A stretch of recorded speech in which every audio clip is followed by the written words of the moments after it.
Noon guys, nakita nyo ba yung isla na maliliit?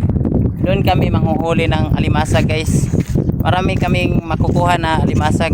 At saka yung mga suso, marami ding mga suso guys. Doon namin nakuha sa ilalim ng mga baas dito. At saka dito naman guys, marami ding manghuli ng mga isda dito pagtaob, kasi marami ditong isda na malalaki.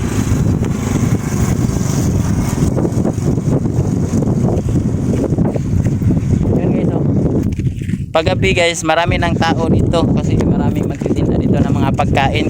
Dito sila magpipiknik guys sa sa dito na area.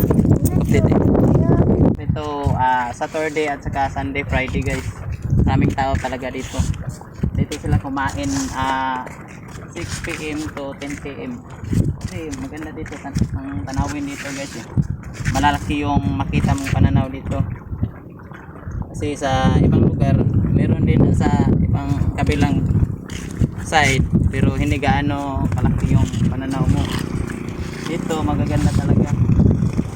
Kasi marami ding mga dayo dito na hindi taga rito sa Cordoba guys, mag-picnic sila dito. Masayahan sila dito. Noon wala gaanong tao dito kasi maraming pang puno dito guys.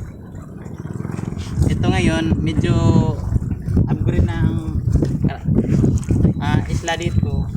Medyo magaganda na tingnan. Dito kami maliligo guys tuwing may birthday guys.